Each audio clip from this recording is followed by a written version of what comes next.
Chris, let's start the show with the Mariners. They make another trade today, picking up Orioles outfielder Taylor Ward. In exchange, the O's get 3 players from Seattle, most notably reliever Alex Hoppe. A couple of prospects there. Ward is a right-handed hitter. He's batting .246 right now, which has been pretty much his career average this season with Baltimore and 8 previous seasons with the Angels, Chris. So they know, the Mariners do, a lot about this guy playing against the Angels over the years. Yeah, let's bring up the stats one more time. I think one thing I would throw on there, obviously a lot of people are looking at that batting average and saying, oh, come on, Sylvie Egan, .246. That's where he hovers. If you look at his stats, not a whole lot of pop. But Taylor Ward, I'm telling you what, he does not give away at bats. He finds his way on base. He has a .383 on-base percentage. They wanted to go out and get a right-handed bat. They get one. He primarily plays in the outfield, Paul. He could also play a little third base as well. I think this is a great pickup for the team right now. I think they needed to. We hear Dan Wilson talk about it on this show every day about creating traffic. This is somebody that helps create traffic. He can hit anywhere in the lineup. I think he'd be a strong fit to bat second on this team. Just strong at bats. You got Donovan coming back soon. You're getting guys on the team that can find a way and get on base, and that has been a big concern all season long for this team. Get guys that can get on base. And once again, Paul, you said it. Let's look at what, according to Daniel Kramer, they're not giving a whole lot away on this move. So there it is right there. Alex Hoppe. I think Brock Moore is a name a lot of people are going to point to. Oh, this could be a rising star. That's going to miss Brock Moore, sure. But to add somebody, you got to give away a little bit. But in the end, they're not giving a whole lot away right here. Well, I find it interesting that the Orioles are only a couple of games out in the wild card race, too. So we've talked about it all season long. The American League is just subpar, very average throughout, except for the Rays and the Yankees, who seem to be the cream of the crop. And look at the Boston Red Sox, who are coming off a massive series against the Dodgers, and they've gone from nothing back in April to right in the thick of it in the wild card. So an impressive run for the Red Sox, who I just mentioned. The American League basically is flat, and it's there for the taking. But it is interesting, Chris, that the Orioles are in this thing. Tigers are coming to town for 3 with the Mariners. They're 2.5 out, and they get rid of Skubal, and a lot of things to talk about there as well. Well, you want to here's something interesting, Paul. This coming off of X, and this is Mark Feinsand, who knows his stuff about baseball. He just put out on social media, the Rangers are taking calls from teams about any player on their roster, and according to a source, they are open to discussing anyone in the right deal. A would-be buyer appears to be heading towards a potential day of selling.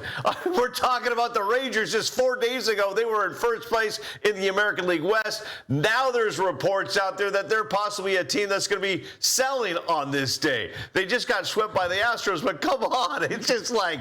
That's the thing, man.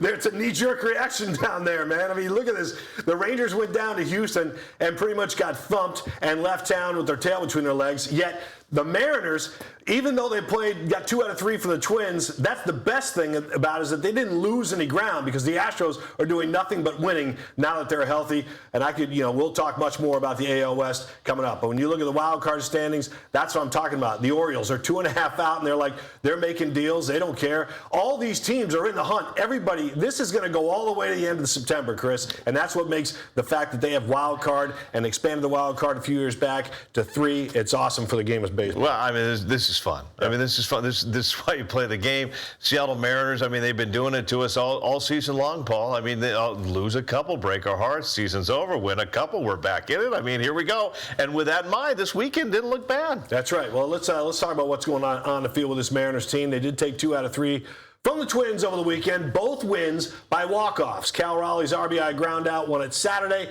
Colt Emerson's single won it Sunday after the M's blew a 6-0 lead. And really, if that man suffered a loss in that game, it would have been just disgraceful. Yeah. I mean, George Kirby, he was rock solid yesterday. Well, I don't even want to go to Friday's game. I don't know why Bryce Miller got pulled in that game. Let's stay on the positive, Chris. Stay on the positive. Let's talk about Saturday and Sunday. We've got Softy coming up in 10 minutes, and I think his post on X said it best. Softy says, they suck me in, they trample on my head, beat me to death, and then I get sucked back in again, and it only takes a couple of games to get me back. And thanks to the AL West, it will only take a few games to get the Mariners back on on top. Just when you think this team is done, they fire right back. 49 games to go, everybody. 5 against the Astros, 7 against the A's, 7 against the Angels. Here's Dan Wilson on yesterday's win and the final 2 months of the season. I mean, I think we saw it tonight, or this afternoon. We saw what that looks like. We got ahead. They were able to catch us, and our guys found a way. And I think, going down the stretch here in August and September with where we are right now, like, we got to find a way. And today they did that. We had a lead. It went away. That happens sometimes, but our guys found a way today, and that's what's important. Find a way. Maybe that's the new motto for this team and management as they try to find a way. They're finding their way with Taylor Ward. And when we talk about not pretty, he found a way this weekend. And I'm talking, Paul, about the big dumper finding a way during a very tough season. Cal Raleigh's still struggling with a 162 batting average, but man, did he come through with a big blast yesterday, a 3-run shot in the 7th inning to push a 3-0 lead to 6-0, 12 home runs for Cal this season. Yeah, and you mentioned George Kirby, Paul. The starting pitchers look very solid the past 3 days. Bryce on Friday, Logan on Saturday, and on Sunday, George Kirby kept the Twins off balance all game long. 94 pitches, 7 innings, only gave up 5 hits and 1 walk. Kirby's name has been mentioned when it comes to trade talks. After the game, he talked about dealing with all those trade rumors and pitching on. With everything going on, just try and go out there and, do my best. So it was a little bit of motivation, I guess. But, I love this place, so I want to stay here. I want to show them that I'm worthy of it. So, yeah. I mean, you talked about not paying attention to the rumors, but they find your family, they find the people, and they'll probably tell you about it. I mean, did that weigh on you a little bit? And then you throw in the whole Castillo stuff today as well. Yeah, a little bit. I mean, it's. I'd be lying if I said no. Like, I'm not really. I don't have Twitter, so I'm not seeing anything. But you always hear stuff. Whether it's from my agent or, just people, anybody. So I do my best to try and not worry about that.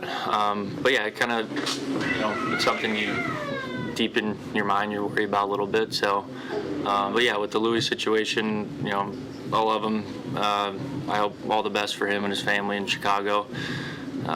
It's tough to see him go. He's the best role model, everything. So, it's unfortunate, but I know it's a business. You got to do what you got to do sometimes. So. All right, Paul, George Kirby talking about Luis Castillo. We've been talking about the move made moments ago, the Mariners acquiring outfielder Taylor Ward. Castillo traded away to the White Sox over the weekend. Mariners get Sir Anthony Dominguez, outfielder Nolan Jones, and catching prospect Boston Smith. Castillo 3-9 with a 5.06 ERA in 20 appearances this season, 17 of those as a starter. He has a career 3.65 ERA over 10 seasons. Now, he is in the 4th year of a 5-year, $108 million contract, which has a vesting option for 2028. The move here gives Seattle a veteran right-hander in the bullpen, but also frees up some money. The White Sox are picking up the remainder of Castillo's salary, which includes part of the $22.75 million owed in 2026 and all of the $22 million for 2027.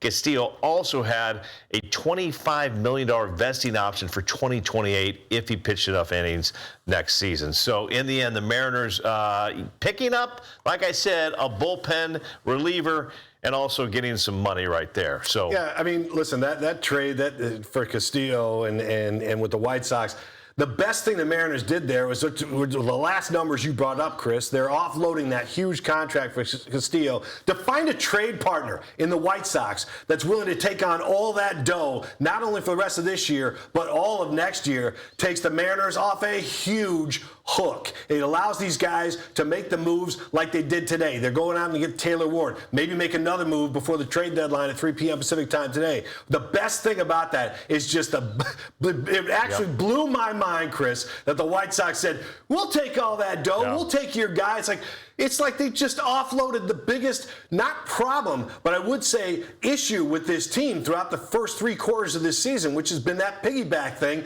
And where are you going to put this 6th starter? Well, they finally have taken this all off their shoulders thanks to the White Sox. I love it. I agree with you. That was the biggest part of that deal. And here's the White Sox like, we're all in. We're all in. Yeah. We're going from it. Well, and I do like the fact that you're right. I mean, I love the fact that the White Sox are competitive. They've been trading first place with Cleveland all season long. I love to see that kind of parity in baseball where the White Sox were trash last year and all of a sudden they have a chance to win the division and they're going out to get a guy like Castillo and they need that starting pitching. So they're willing to suck up all that money to get that starter. Interesting little nugget right here. There is a chance the White Sox and Mariners could face off in the playoffs. So we could see Luis Castillo again in Seattle. Okay, man. Yeah, you never know. You're right, but it could be. You're right. I don't know, man. You throw these things out there like.